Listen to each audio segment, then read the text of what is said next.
कभी भारत का नक्शा ध्यान से देखा है? ये जो लाइनें हमें दिखती हैं, ये सिर्फ लकीरें नहीं हैं। इनके पीछे ना इतिहास की और बड़े-बड़े बदलावों की ऐसी-ऐसी कहानियां छिपी हैं जो अक्सर हम देख ही नहीं पाते। तो आज हम नक्शे में दबी हुई ऐसी ही दो कमाल की कहानियों को बाहर निकालेंगे। चलिए पहली पहेली से शुरू करते हैं।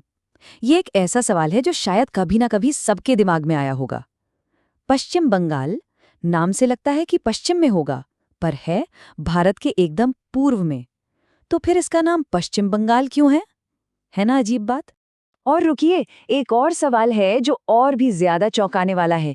क्या ये मालूम है कि मध्य प्रदेश की राजधानी हमेशा से भोपाल नहीं थी? जी हाँ, एक जमाना था जब इसकी राजधानी नागपुर हुआ करती थी। वही नागपुर जो आज महाराष्ट्र का इतना बड़ा शहर है। मतलब एक राज्य की राजधानी आज किसी दूसरे राज्य में। ये हुआ तो हुआ कैसे? चलिए पता लगाते हैं। ठीक है, तो सबसे पहले बंगाल की ही गुत्थी को सुलझाते हैं। आखिर ये पश्चिम पूरब में कर क्या रहा है? देखिए, बात शुरू होती है बहुत पहले से। आज का जो बंगाल है वो हमेशा से ऐसा नहीं था। अंग्रेजों के राज में ये पूरा का पूरा इलाका, मतलब आज का पश्चिम बंगाल, बांग्लादेश और बिहार उड़ीसा के कुछ हिस्से मिलाकर एक बहुत बड़ी जगह थी। इसे बंगाल प्रेसिडेंसी कहते थे। जरा सोचिए, एक विशाल बिना बटा हुआ बंगाल। फिर आया साल 1947। भारत आजाद तो हुआ, लेकिन साथ में बंटवारे का दर्द भी लाया। अंग्रेजों ने इस बड़े से बंगाल को धर्म के आधार पर दो हिस्सों में तोड़ दिया। वो हिस्सा जहां हिंदुओं की आबादी ज्यादा थी वो भारत में रह गया, और क्योंकि वो बंगाल के पश्चिमी तरफ था इसलिए उसका नाम पड़ा पश्चिम बंगाल। और दूसरा हिस्सा जहां मुस्लिमों की आबादी ज्यादा थी वो पाकिस्तान को मिल गया और कहलाया पूर्वी बंगाल। पर कहानी यहीं खत्म नहीं हुई।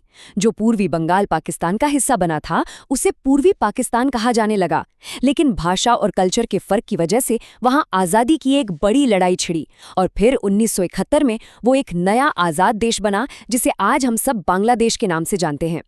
और इस सब के बीच भारत के पास जो हिस्सा था उसका नाम पश्चिम बंगाल ही रह गया, जो हमें आज भी उस पुराने बिना बटे बंगाल की याद दिलाता है। तो बंगाल की कहानी तो समझ आ गई। अब चलते हैं अपनी दूसरी और भी ज्यादा उलझी हुई गुत्थी की तरफ। तैयार हो जाइए ये जानने के लिए कि कैसे एक राज्य की राजधानी आज किसी और राज्य का हिस्सा है। आज़ादी के ठीक बाद का भारत का नक्शा आज जैसा बिल्कुल नहीं था। वो तो एक पजल जैसा था जिसके टुकड़े अभी सही से जुड़े नहीं थे। खासकर भारत का जो बीच का हिस्सा था वो कई छोटी बड़ी रियासतों और राज्यों में बिखरा हुआ था। उस वक्त जिसे आज हम मध्य प्रदेश कहते हैं वो असल में 4 अलग-अलग हिस्सों में बटा था। मध्य भारत, विंध्य प्रदेश, भोपाल जो कि खुद एक अलग स्टेट था, और एक पुराना राज्य जिसे तब भी मध्य प्रदेश ही कहते थे। और उस पुरानी मध्य प्रदेश की राजधानी थी नागपुर। और फिर आया वो साल जिसने सब कुछ बदल कर रख दिया, 1956। एक ऐसा साल जिसने सिर्फ एक कानून से पूरे भारत के अंदर का नक्शा हमेशा के लिए बदल दिया। इस साल भारत सरकार एक कानून लेकर आई, राज्य पुनर्गठन अधिनियम। इसका मकसद बिल्कुल सीधा था, राज्यों की सीमाओं को भाषा के आधार पर फिर से तय करना। मतलब जहां के ज्यादातर लोग एक ही भाषा बोलते हैं उसे एक राज्य बना दिया जाए। इस एक कानून ने पूरे देश में एक बड़ी तब्दीली की लहर ला दी। तो हुआ ये कि इसी कानून के तहत नागपुर, जहां मराठी बोलने वालों की आबादी ज्यादा थी, उसे तब के बॉम्बे राज्य में मिला दिया गया जो बाद में महाराष्ट्र बना।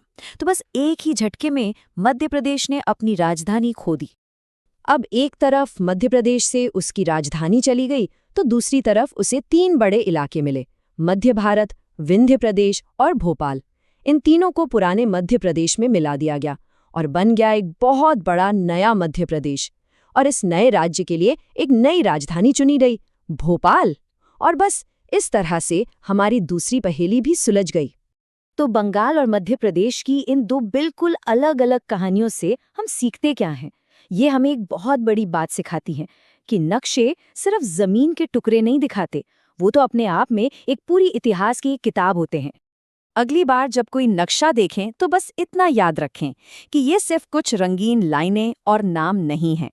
ये लकीरें असल में हमें बंटवारे का दर्द, राज्यों के फिर से बनने की उम्मीदें और उन बड़े बड़े राजनीतिक फैसलों की कहानियां सुनाती हैं जिन्होंने करोड़ों लोगों की जिंदगी को बदल दिया।